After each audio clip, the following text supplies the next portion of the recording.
It is very important when your appointed time comes, when the time of life comes, and when the visitation of God comes, you don't miss the time of visitation. Nakuru, it is your time of visitation. Praise the Lord! Thank you. You may sit now. Those ones who have seats. I want to thank very much the fathers of this county who have been keeping the gates of Nakuru. And Nakuru is blessed of God. So to our apostle, Kimani,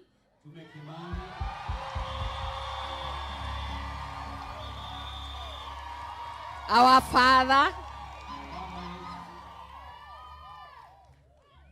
the Apostle Ngahu,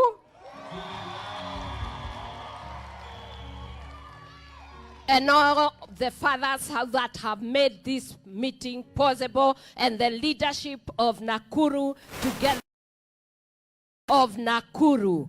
Can you give a God a shout for our fathers?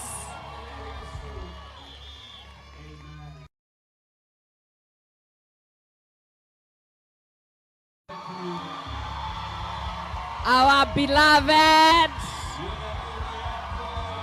Bishop Heward-Mills, if you can clap so that heavens can know that we are happy.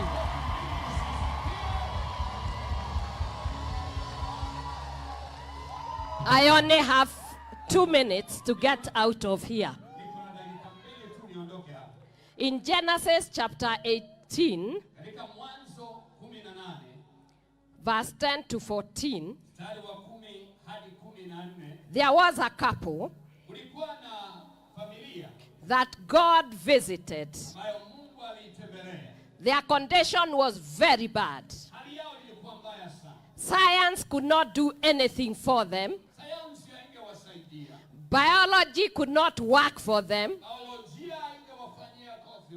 Their neighbors could not help them. There is nobody who could have helped them. And God decided to visit this family. And when they were visited, they were very generous to the 3 people who visited them.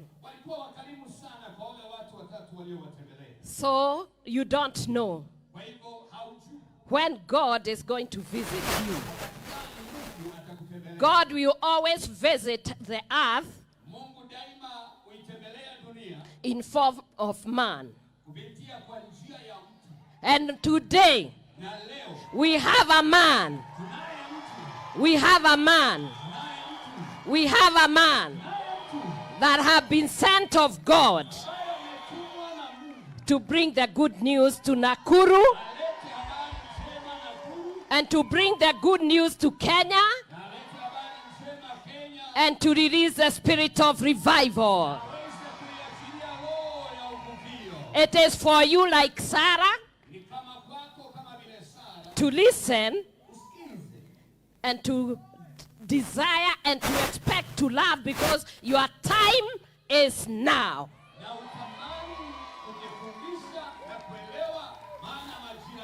Your time for the miracle is not tomorrow, it is today. Nderoiga muthenya wanyu wa kurathimwo ni umuthi. Muthenya wanyu wa kiama ni umuthi. Muthenya wanyu wa kuhonio ni umuthi. And I can see my boy children are here. God is going to do a miracle today. Just listen, believe, and the miracle will just happen. na muujiza utatendeka. So put your hands together Kwa hivyo tuweke mikono yetu pamoja. and celebrate the man of God who is here today. God bless you, God bless you, God bless you. Mungu awabariki sana. Clap your hands like up. Hebu tumshangilie Yesu makofi mazuri. Watu ya clap.